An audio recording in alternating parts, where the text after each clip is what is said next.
What if I told you that an 800-year-old text might just hold the key to breaking free from the anxieties of our modern world? Well, today, that's what we're diving into.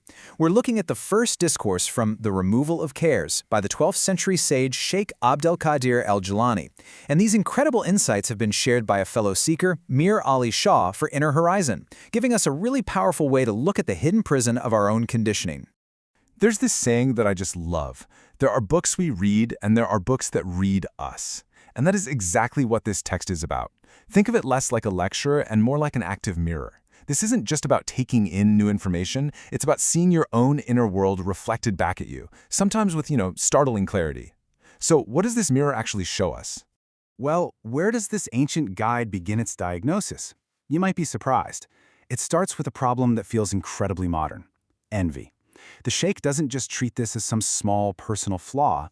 No, he sees it as the very starting point of our inner chaos, a fundamental challenge to finding any real peace.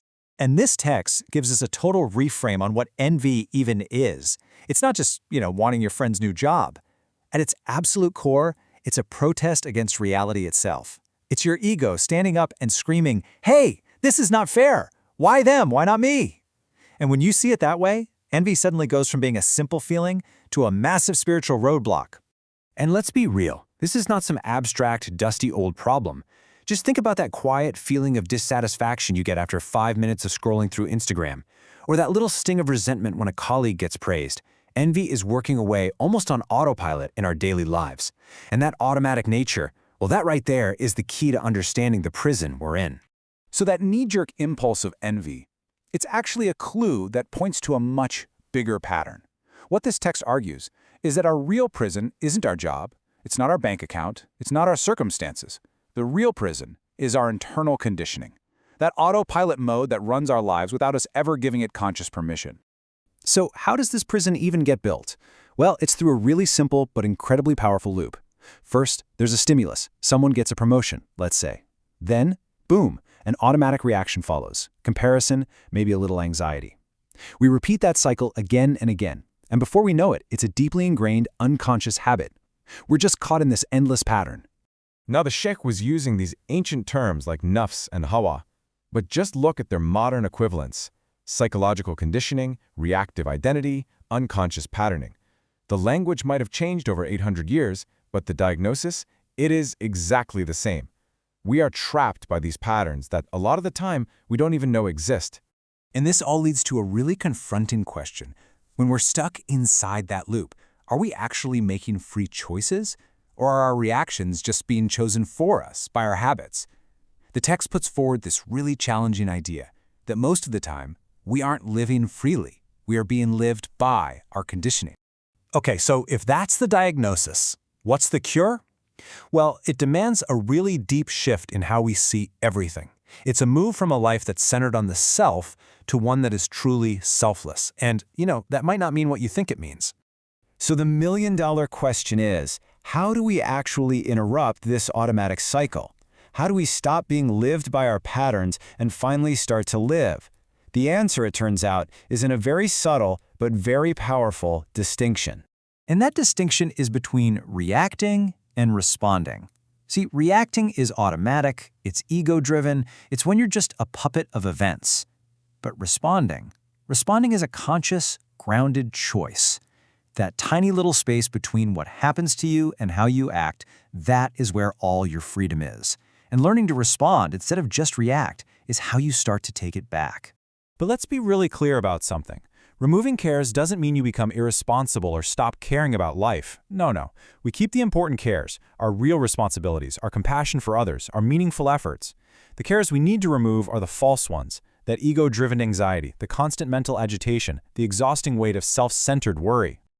Now, this inner shift from reacting to responding, it actually has a very practical, everyday test: our speech. The Sheikh gives us a really sharp critique of something we all do, warning us against what you might call borrowed spirituality. In our age of information overload, this is such a crucial warning. It's so easy to have all the right words, to sound incredibly wise, and quote all the right people. But if that knowledge hasn't actually truly changed you on the inside, the text argues it's all just a performance. It's hollow. The text has this absolutely incredible line for it. If you did not plant it, grow it, and weave it, do not wear it. Wow. It's a demand for total integrity between who we are inside and what comes out of our mouths. It's asking us to only speak from what we've actually lived, from genuine experience, not from something we just read in a book or heard in a talk. So how do we practice this? Well, here's a beautifully simple discipline. Before you speak, pass your words through these 3 gates. Is it necessary? Is it true? Does it bring goodness? If the answer to any of those is no, then maybe silence is the better path. This isn't about restriction. It's about refining the heart, one word at a time. So all of this work, noticing our envy, interrupting our automatic reactions, refining our speech, it's all leading us toward one ultimate goal, moving from a state of inner fragmentation, of being pulled in a million directions, to a state of profound unity. And this, right here, pretty much captures the modern condition, doesn't it? We are pulled in so many different directions. One part of us wants something deep and meaningful, another part just wants social media validation. One part wants comfort, another wants recognition. This inner division is just exhausting, and it's the source of so much of our anxiety. The Shaykh's answer is radical. We need to find a single, unified heart. But how do we find that unity?